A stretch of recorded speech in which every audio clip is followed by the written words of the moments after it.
And I asked him a question, how do you feel right now? Instead of the defensive response that he had been shouting back to these people telling him you don't need to jump, he burst down in tears. And over the course of the next several hours, by 4 in the morning, he had climbed onto the other side of the railing, and I slowly and gently walked him to a halfway house where he called his sister and took a bus the next morning to go and see her.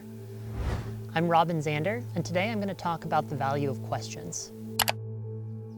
In the world, there are a lot of different types of questions that we are all asked and that we ask other people. The most common, perhaps, unfortunately, is, why did you do that? Questions that, right, they're ostensibly questions, but they're actually a blame with a question mark at the end. Another type of question, and this is something I've honed a lot over the last 10 years, is the kinds of questions a reporter asks. Delving questions, but with an aim in mind. Questions that are really designed to solicit a specific type of response. And then there's the type of question that maybe a therapist asks, or that you could use to support somebody in your life. It's the kind of question you wish your best friend would ask you more. The time that it really stood out to me was in college. I was in my senior year. Come about midnight every night, I would ride around Portland, Oregon on my bike doing a 15-mile loop at top speed.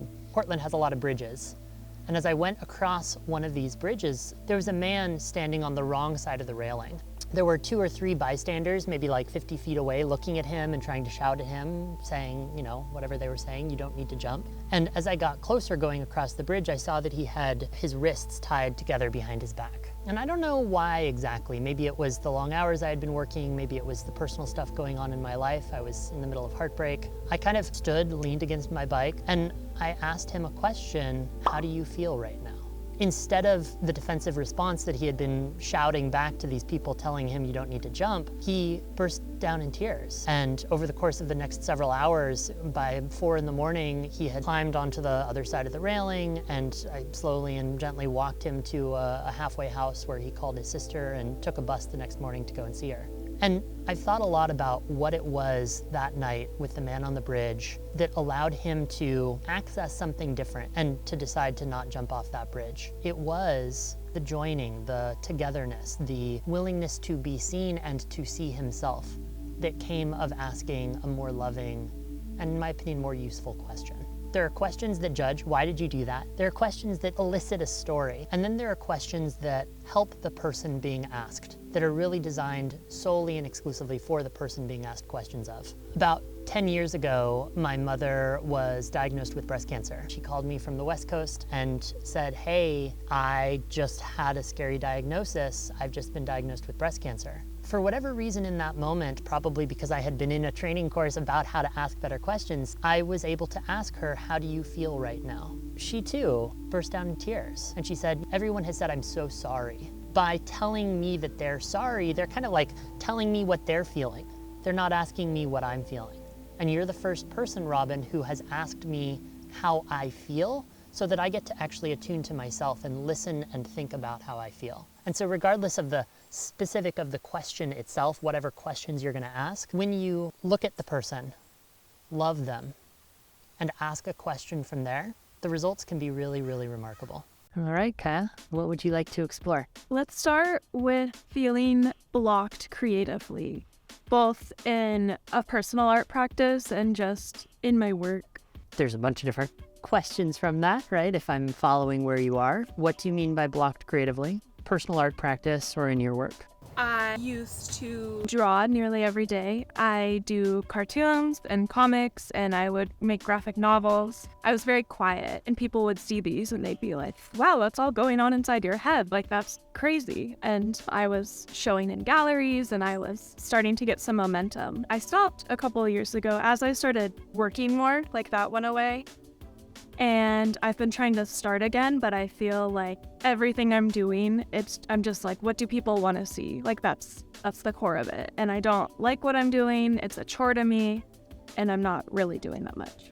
There are so many moments in what Kaya is talking about where if this were just a normal conversation, I might be like, oh, my mother's an artist too, or, oh, I learned how to draw in 30 days. Or, oh, Kaya, I didn't even know that you put out this content on Instagram. But none of those are following where Kaya is. Kaya is here to talk about an issue that she's stuck on. I'm going to stay with where she is and the topic that she is interested in talking about. Given that, where would you like to pick up?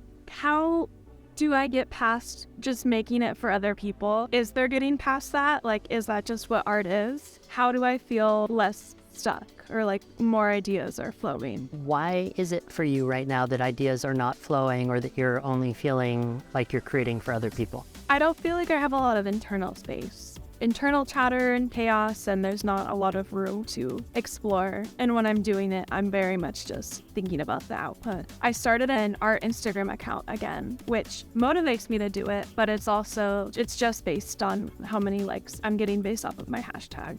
You said that there's a lot of chatter, so how come you don't feel like there's enough internal space or much internal space to do this work? Over the pandemic, I was on unemployment. I had no expenses. I lived with my mother and I was getting decent income. So I felt like I had so much space. I had just gone through a pretty big breakup and I was devastated, and I was just there to heal and do my art, and I felt really free to do that. Once I started working, I guess feeling like I'm already spending a lot of my time doing things for other people. And so I hear that it doesn't feel as appealing given literally the constraints of your life and of your employment. And also you say feeling stuck. So I think I want to come back to, what do you mean by feeling stuck? Well, the style of my art previously is like I would overshare so much, a lot of details about my personal life. And that's what people really liked about it. But I don't think that's necessarily true to me anymore. But I don't know what my style is or like what I'm really trying to say.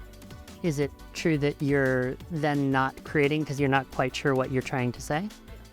So how come? How come that's the order, that you're waiting to figure out what you have to say before starting to create? I'm scared of creating something bad, or like I'm scared of fully jumping into it because I'm afraid of it not being what it used to be.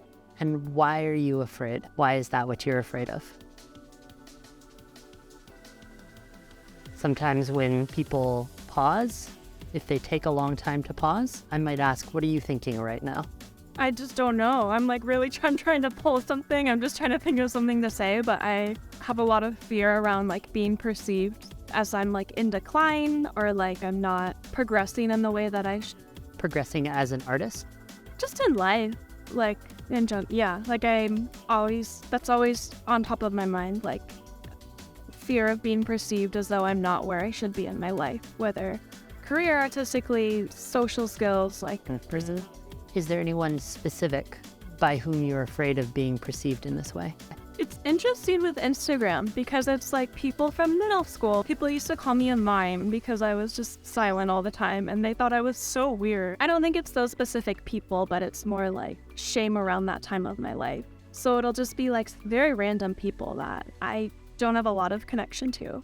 But then also the people closest to me too. In my own explorations in my life, I found there's a lot of utility in looking back, but also if there is something that is in the present or in the recent past, sometimes that's useful too. How old were you when you were made fun of and called a mime?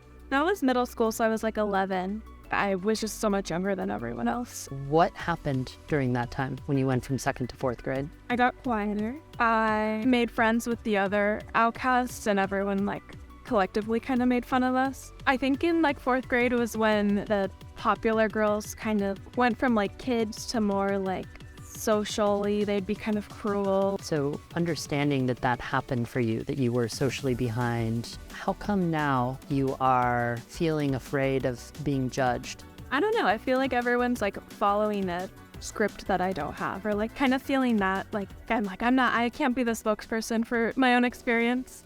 The way that we wrap up a dialogue is leave the person with a question. And that seems like a good question perhaps to leave you with.